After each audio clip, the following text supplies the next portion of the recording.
The following content is provided under a Creative Commons license. Your support will help MIT OpenCourseware continue to offer high-quality educational resources for free. To make a donation or view additional materials from hundreds of MIT courses, visit MIT OpenCourseware at ocw.mit.edu.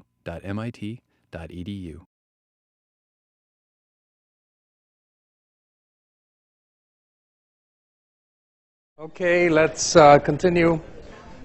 So we're going to continue with linear codes and talk today about error correction. So let me just remind you, we're thinking of linear codes very concretely as being generated through a process like this. We've put this up on the board several times.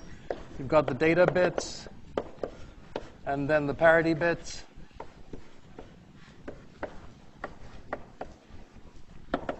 Okay, being generated by the data bits multiplying into a so-called generator matrix. You've seen this in lecture and recitation as well.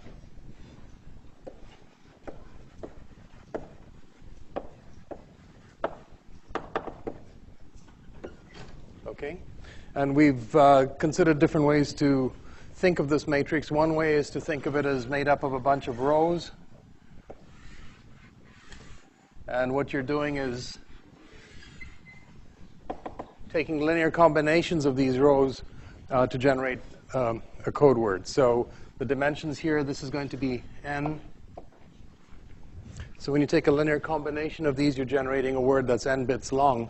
But the underlying degrees of freedom only correspond to k bits because you're just doing a weighted combination of k of these. Okay? Now, we talk of these as though they're vectors. You're combining them, taking linear combinations, and so on. And I just wanted to say a word about in what sense this is a vector. So this is an array of n bits. So we're talking about something, I'll call it V, let's say, which is an array of n bits. And the question is in what sense is it a vector? In what sense does it live in a vector space? So when we say vector space, we're usually thinking of arrays of n elements with real numbers in them, and the kind that you use in physics, where you take linear combinations of them with real numbers, and you get new vectors. This is the same kind of thing, except it's working over not the real field, but as we've seen, GF2, right? So this is a vector space over GF2. It's a funny vector space, again, because it has a finite number of elements. The vectors that we're used to thinking of, Euclidean vector space has an infinity of elements, right? Because you can have an array of n components, but each component can be any real number. So any point in 3D space would be a vector in R3. So this is a vector space over GF2, and it only has a finite number of components, right? Only has 2 to the n possible vectors. It's a finite set of vectors. So it's strange that way, too. So in what sense is it a vector space? Well, it turns out that they're pretty abstract things that you can refer to as vectors, provided they satisfy certain axioms. So what you want to be able to do is define a sum of these objects. You need to have a set of scalars and define a scalar times vector multiplication. And then you need a zero vector, a vector that when you add to another vector gives you the same vector back again.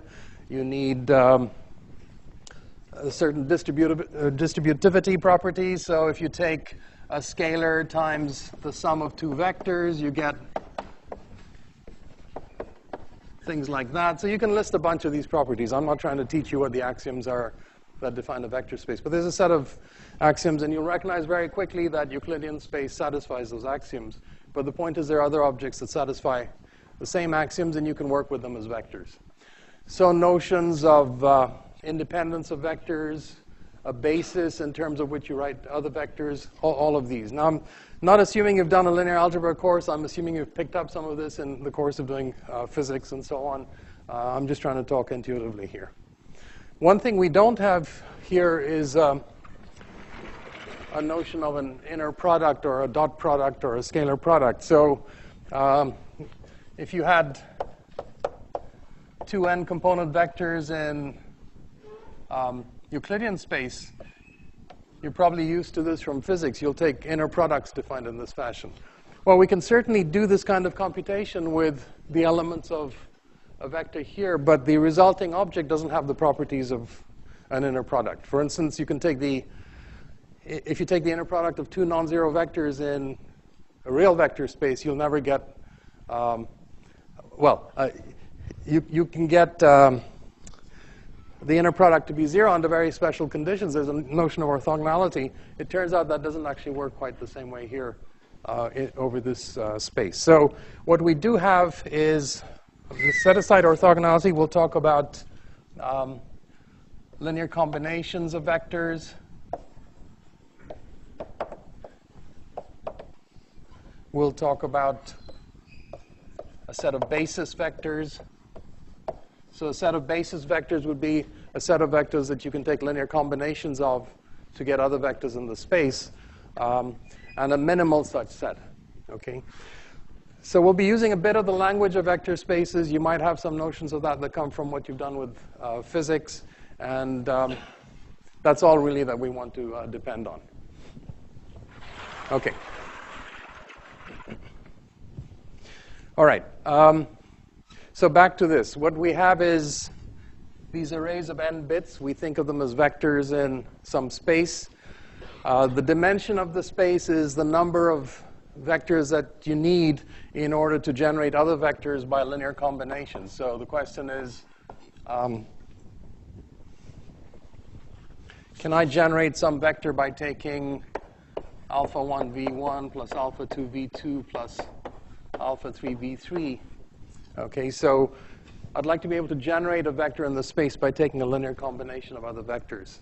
So if you ask for what's the minimum number of such vectors you need here in order to be able to generate any vector by taking a linear combination, that's the dimension of the space. So in that sense, it turns out that these rows live in an n-dimensional space. But they don't span all of n-dimensional space because you've just got k of them here. It turns out that what you get by taking linear combinations of these is a k-dimensional subspace of an n-dimensional space. Okay, so in some sense, when you define a code, what you're doing is you're saying, I have this n-dimensional space that my words can live in, but I'm going to restrict myself to words that live in a k-dimensional subspace so that if a vector pops out of that subspace, I recognize it as being an error. Okay, so that's the general idea. All of this can be done more carefully using the notion of vector spaces. I just wanted to give you a rough idea of that. Okay. This was one way of thinking of it. Here was another way of thinking of it, which was column-wise. So let me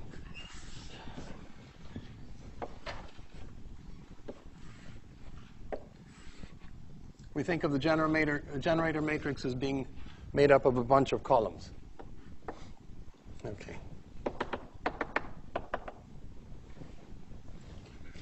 And that's useful when you want to think about how a parity bit is defined in terms of the data bits. So here's what you see when you think of this column-wise.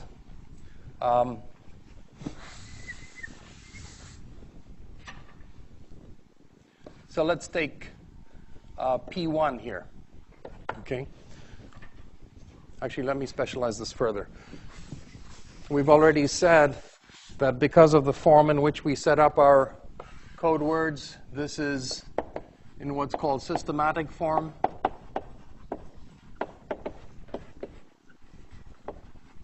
Okay, we've got the data bits sitting there, and then we add in the parity bits. Because of that, we've said that there's an identity matrix here. It's all the way down is ones. And then we've got some other matrix here, which is something we'll denote by A. Okay?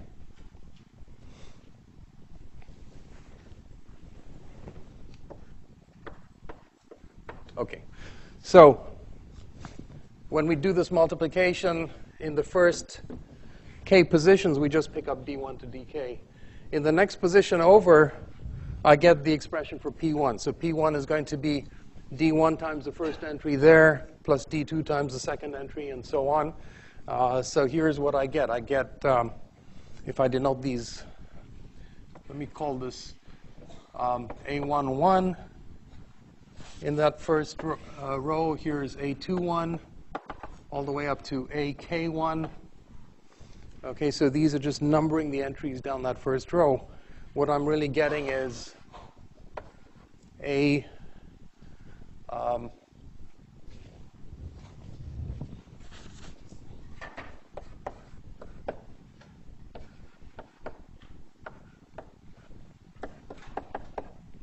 okay, so I'm taking a combination like that, a linear combination of the data bits to get that first parity bit. And in general, for the jth parity bit,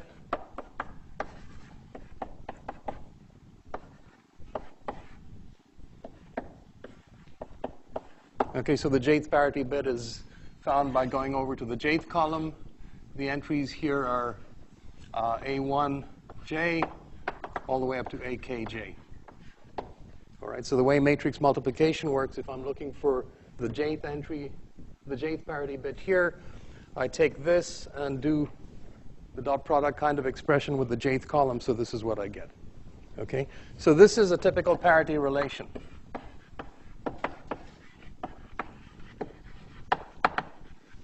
And it goes the other way too. If you, so if you have the A matrix, you can write this out. If you had this expression and not the matrix, you can just take those numbers and translate them back in. And these numbers are just 0 or 1 in the case of a binary field that we're working over, right? This is just 0 or 1. So you either have the data bit there or you don't. All additions are modulo 2 additions, of course.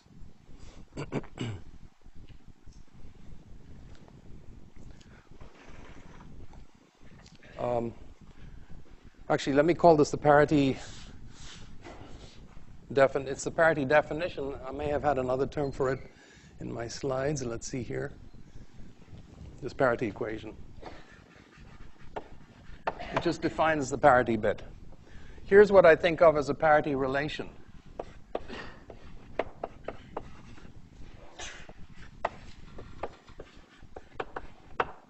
What is this sum? What does that sum work out to be? Sorry? 0. Because I'm adding pj to itself, and in GF2 that gives me 0, right? And this is what I think of as a parity relation.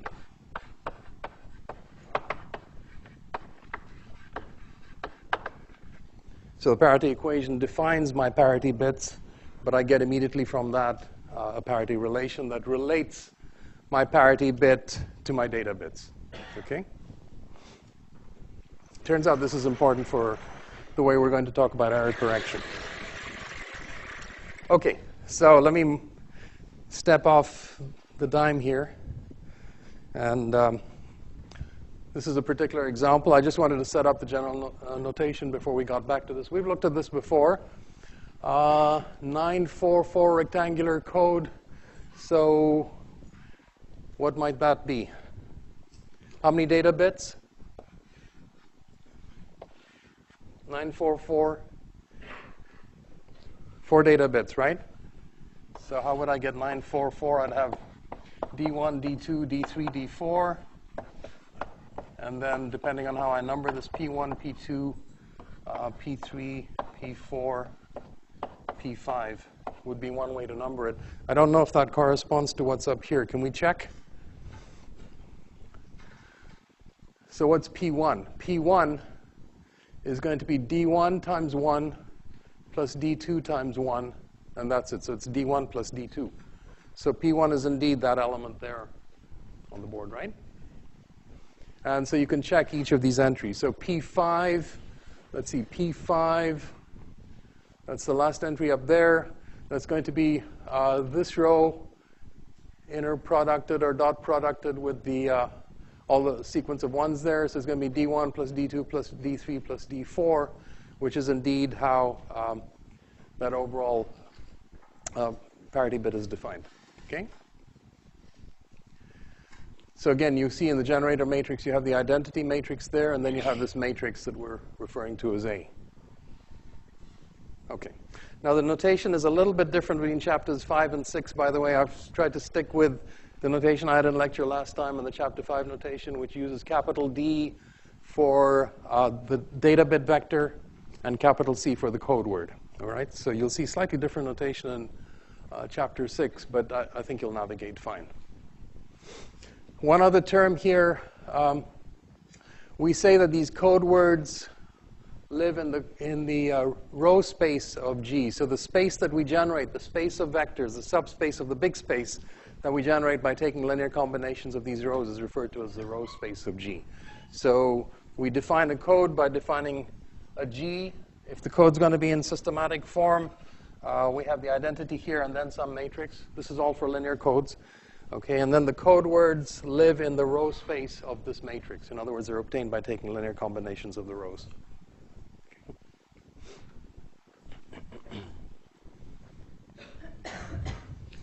Here's what I already have on the board. And it's just to say that the matrix A that's sitting out here, this piece, is obtained directly from the parity relations. Okay, so let's think about this. Can two columns of the matrix A be the same? What happens if two columns of A are the same?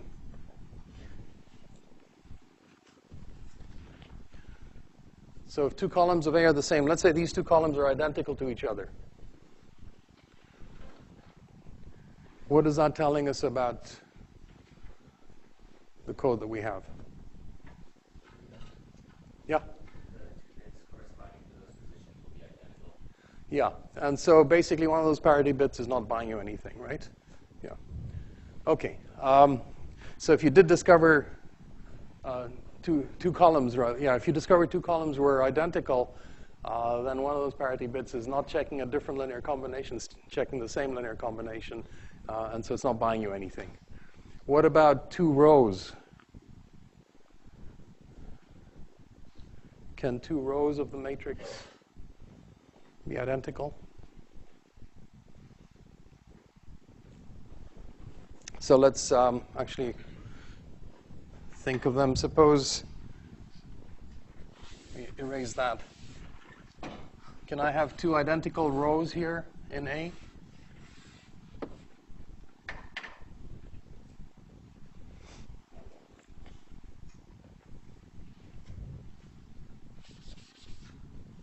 And if I did, what would it mean?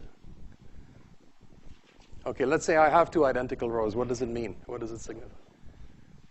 Someone? Yeah? Could you speak up? Sorry, my hearing's not good.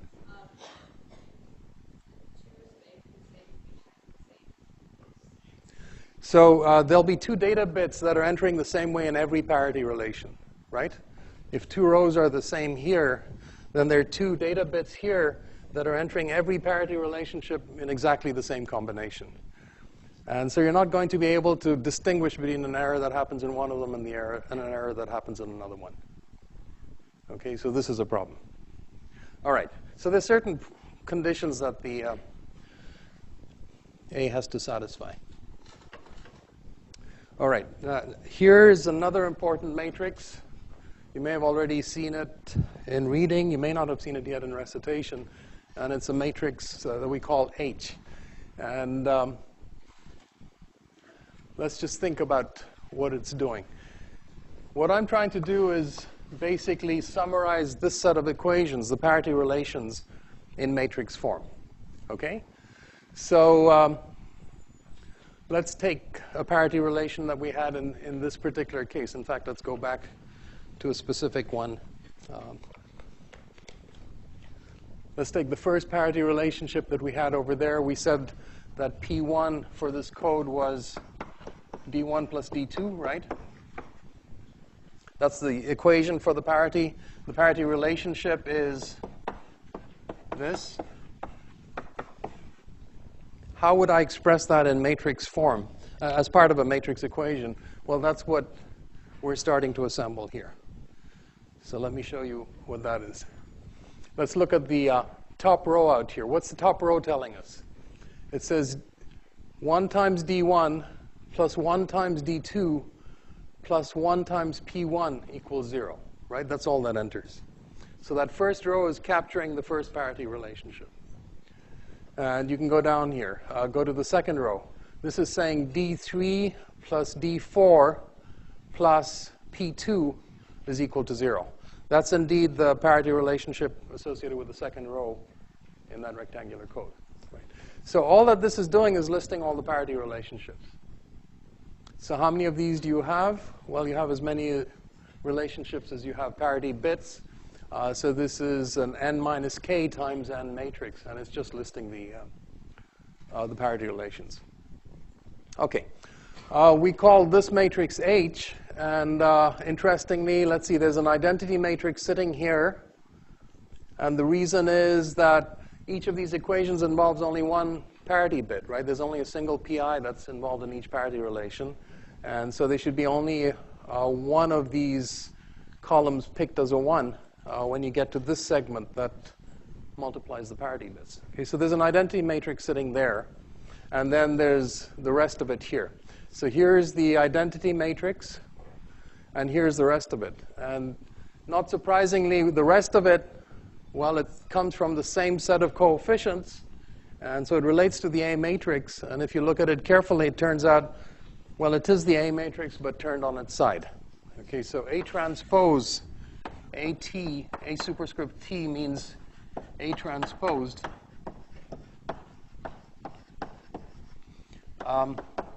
i.e. rows become columns. So we're taking the A matrix and in some sense turning it on its side. Okay. So that makes sense, right? Because what defined the first parity relationship? Well, we found it in the columns of A here before. That's what defined the parity relationships. And now we're writing it out in this row form, so you've got to transpose things. You've got to take what was a column in A and make it a row. So what you're seeing out here at the top, that was the first column of A, so now it's the first row of A transpose. This was the second column of A, now it becomes the second row of A transpose, and so on. All right, so that's what that relationship is. Okay. So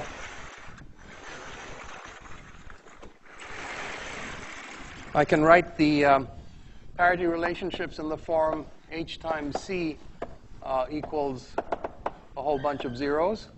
All right, this is K parity relationships. This is K zeros here.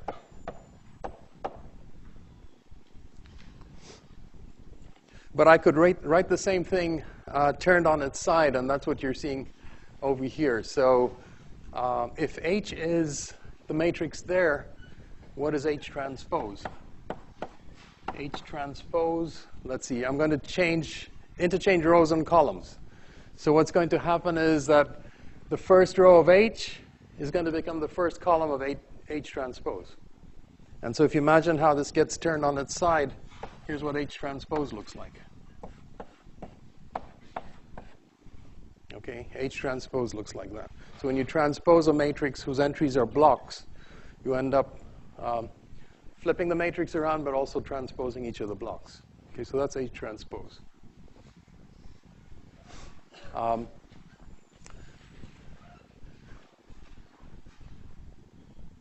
Oh, actually, sorry, I wrote this one wrong, didn't I? For what is our vector C? C is this vector. It's the code word, right? When I set this up in matrix form, I got a column vector. So I've got to transpose this as well. That's what I was missing. That's C transpose that I'm looking at, right? So when I write down the parity relationships, I've got this, but I could also write it in the form When you transpose a product of things, what do you get? Well, it turns out if I transpose the product of two things, I get the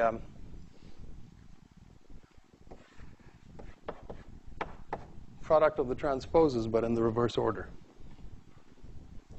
Okay, so these are just different ways of arranging the equations.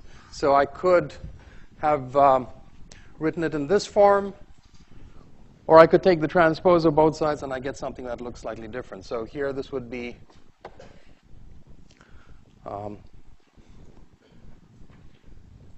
row of zeros. Okay, so this is just to get you comfortable with the matrix operations. You'll see lots of this in chapter 6. You want to get a little comfortable with that. Okay.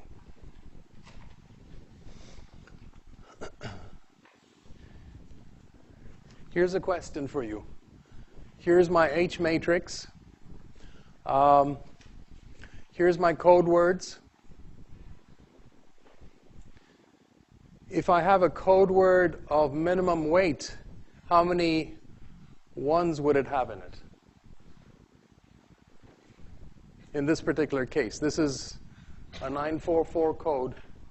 If I had a code word of minimum weight, how many ones would it have in it?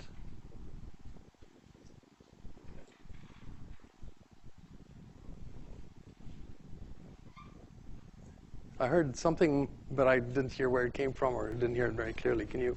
Yeah? 4? Yeah, okay, that's what I heard there. Okay, so the code word of minimum weight would have weight 4 because this is a code of distance 4. It's a linear code, right? The minimum Hamming distance is 4. It's a linear code, so we know for a linear code, the minimum weight you'll find among all code words is 4. Okay, so we've got a vector here that has 4 ones in it, and everything else is 0. So when I take this computation, what is it that I'm actually doing? If I take the matrix H, and I multiply it by a vector that has 4 ones in it, and everything else is 0, what is it that I'm actually doing to that matrix? Yeah? Of the rows? Am I taking a combination of the rows? Okay, so I'm actually taking, when I do a multiplication in this fashion with the vector on the right-hand side, I end up doing the opposite of what I was doing here. When I have the vector on the left and I multiply, I'm taking combinations of the rows. When I have matrix times vector, I'm taking combination of the columns. Okay, so if I had a vector here with 4 ones in it and everything else 0, I'd be picking out 4 columns of this to add, and the result would be a 0 vector. Okay. Yeah? What, all zeros here? All zeros for your code. Not all zeros for, were you asking why all zeros for the code? Why can't you have all? You can have all zeros. Sorry, the minimum weight non-zero vector is the Hamming distance. Sorry, I may have dropped that word. Right, for a linear code, we know that the minimum Hamming distance is the minimum weight non-zero vector. That's what I meant to say. I may have neglected to say that. Thanks for catching that. So we have a non-zero vector here. It's got 4 ones in it. What that tells us is that there are 4 columns here that we can add together and get the 0 vector. Do you think it's going to be possible to find 3 columns here that we could add together and get the 0 vector?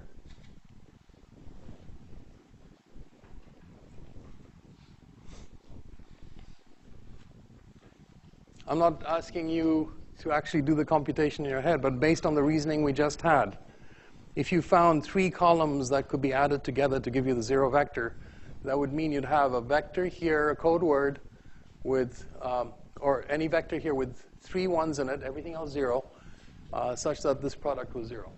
So it would be a valid code word, right? Is that possible? To take a vector here with just 3 ones in it, everything else 0, and have a valid code word? No, right? We said the minimum Hamming distance is 4. So the minimum weight code word here has got weight 4. You'll not find a valid code word of weight 3. Okay, so you can actually look at this H matrix and figure out what the minimum Hamming distance is. It's basically the minimum number of columns that you can add to get the 0 vector. Now, does that tell you, by the way, why You can't, in this instance, have, well, if you discovered that you could add two columns together and get the zero vector, what would that tell you? If two columns of A transpose were identical, or two rows of A were identical, that would tell you that you could add two columns and get the zero vector. That would mean that the Hamming distance is 2, not 4, right? Okay, a Hamming distance 2 code is not worth much.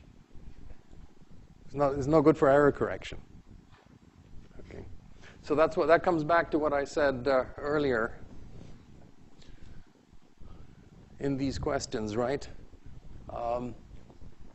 If A had two rows the same, well, there's two data bits that are always entering in the same combination, so you're not protecting against individual errors there. And so it's exactly that issue that we're seeing. The Hamming distance ends up being 2 if you have two rows of A that are identical. Okay, so there's a lot that can be gleaned from the generator matrix and the parity check matrix. Okay, so this is what I just went through, that if you have the H matrix, you can get the minimum distance D by looking to see what's the minimum number of columns you can add to get the zero vector. All right, now how does decoding work? We've gone through this effort to generate a code word, right? And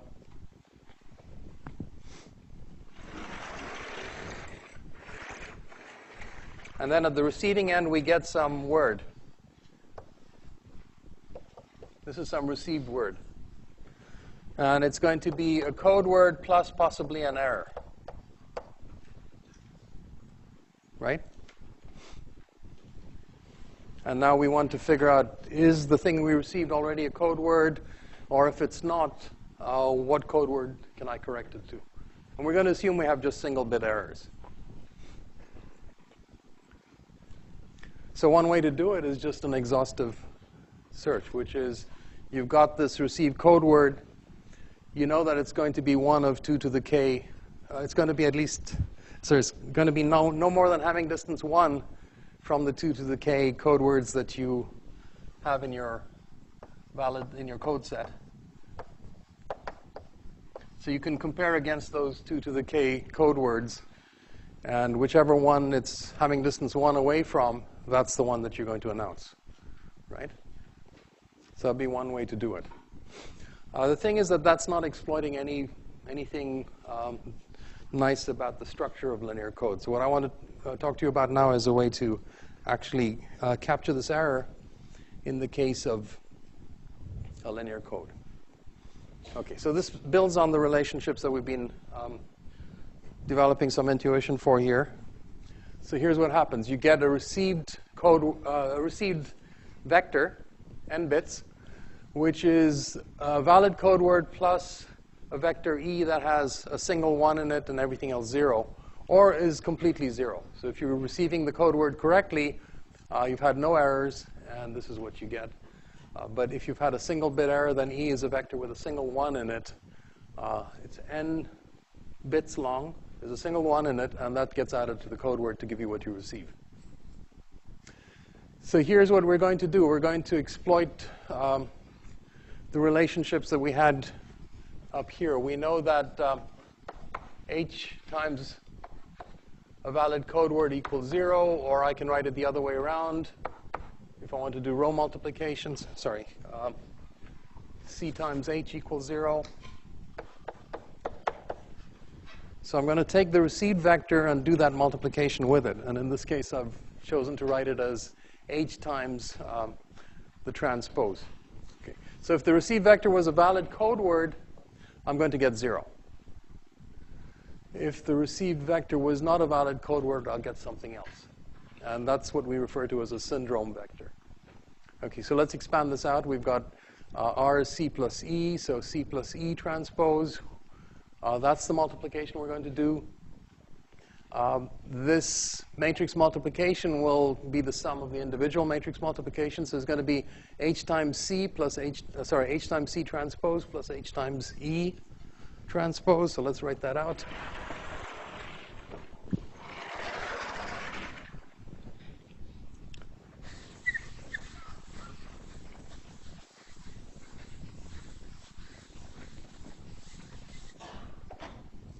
So we got H times R transpose is going to be H times C transpose plus H times E transpose.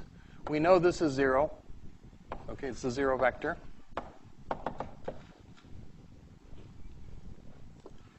N minus K here.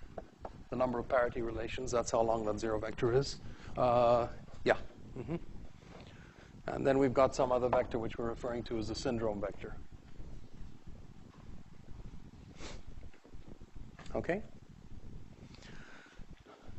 So let's see, what does HE transpose look like? E transpose is going to have just a single 1 in it somewhere.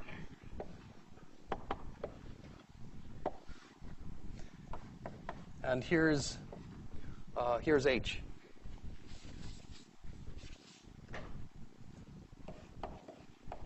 Remember, H was, let's see, A transpose stacked up next to the identity. That's what H looked like. So when we compute, let me write this better. I didn't write that well. This is H. And what I'm writing here is H E transpose. So what is H E transpose doing?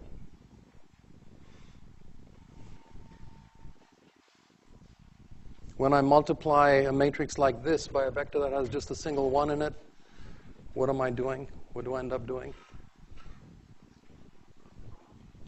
Sorry, I heard a voice from somewhere here. Picking up one column, right? I'm just selecting out a column of H.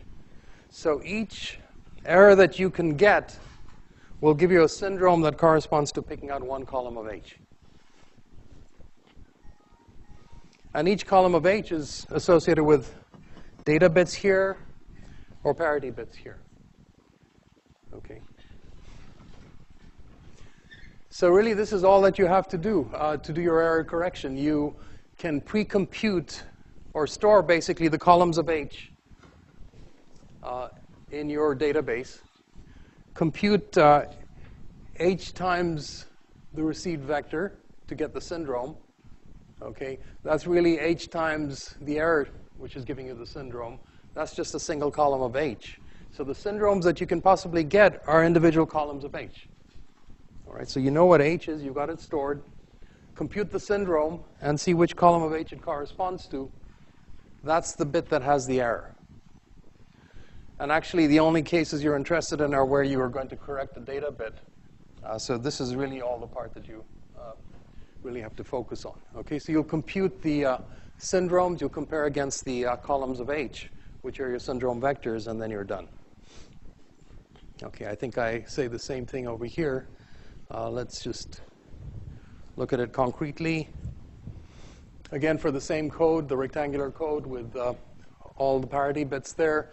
So this is how you generated a code word, let's say. This is the, sorry, this is, okay, let's take the data bit, the data vector being all ones. This is the code word that goes with it. It happens with this particular code that all the parity bits then are 0. What you receive ends up being this because one of the data bits ends up getting corrupted. When you take that received vector and pre-multiply it by H, here's the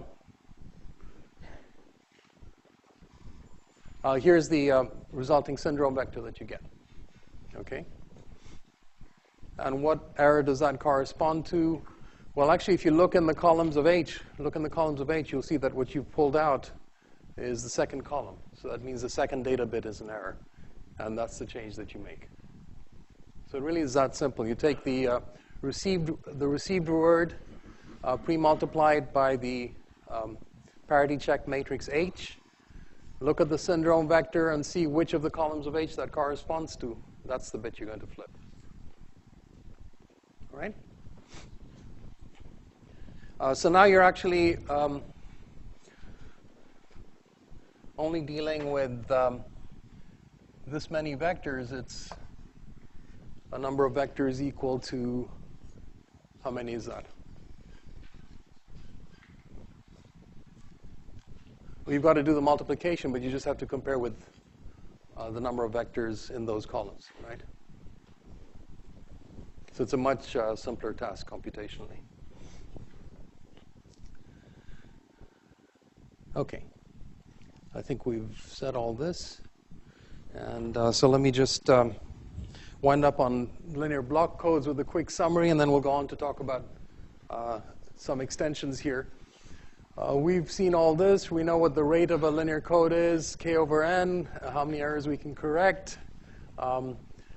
And we've seen all this, what a parity bit does, what a repetition code, it's called replication code in the notes, but the more familiar term, actually the more commonly used term is repetition code. We've looked at the Hamming codes and the rectangular code as well. And so these are the ones that you want to have in mind as particular examples to work with when you're trying to come up with examples that will either prove or disprove that will illustrate a conjecture or disprove a conjecture, for instance. And you'll see many problems on past quizzes that are of that type. And then what we did today was looking at syndrome decoding. All right, so this was all focused on single error correction in linear codes. But the point is that that may or may not be the situation that you're dealing with. Okay. We actually said that to get better error protection while maintaining high data rates, you probably want to work with longer and longer strings of data. Well, if you work with longer strings of data, you're going to get more bits in error, right? So you may not be able to limit yourself to thinking about single bit error correction.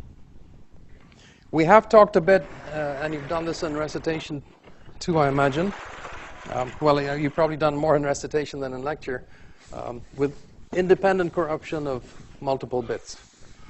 So let me say a few words about that.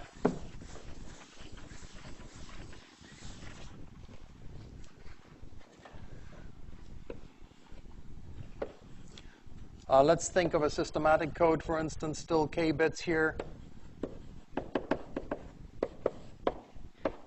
And then parity bits here.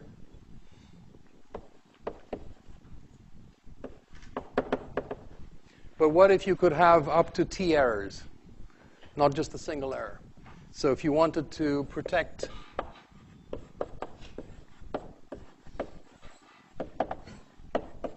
against t errors.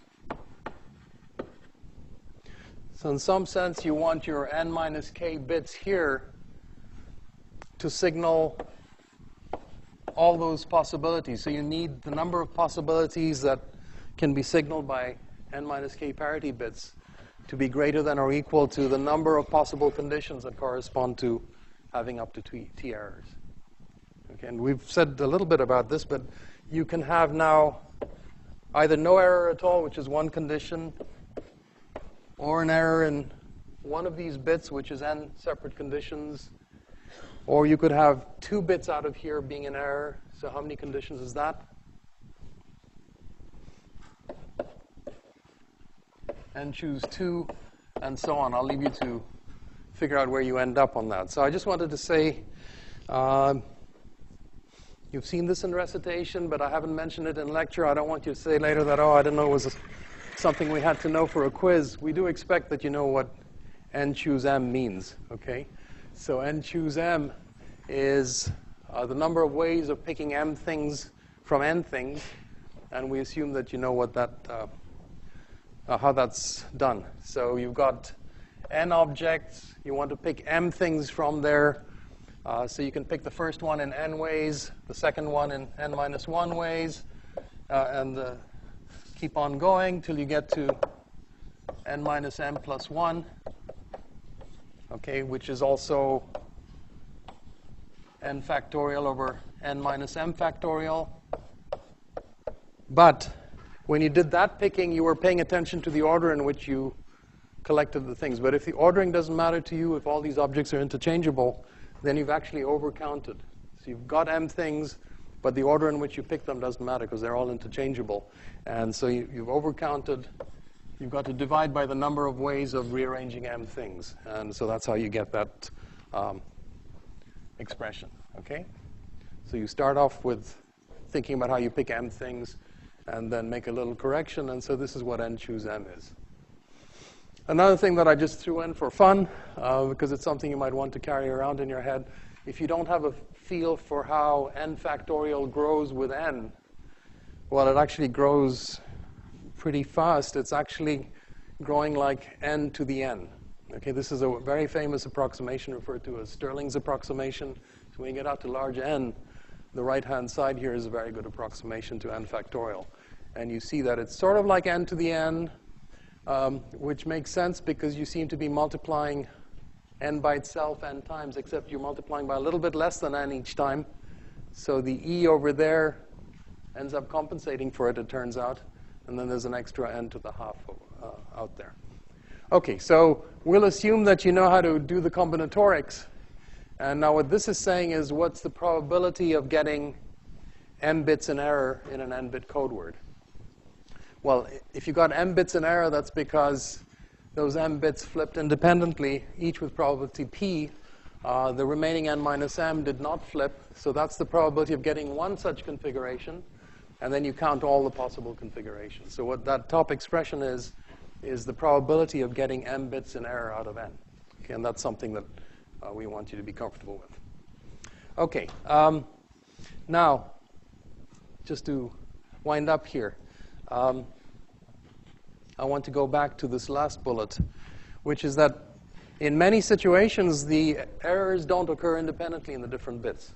If you think of a CD with a scratch or a thumbprint or something on it, that's local, right? And so if you get one bit corrupted, that increases the chances that the next bit is corrupted as well. So errors can occur in bursts. Or if you're doing, if you're trying to make a phone call from a car, and you're suddenly shielded from an antenna, a nearby antenna, then you're going to lose a whole bunch of bits in sequence.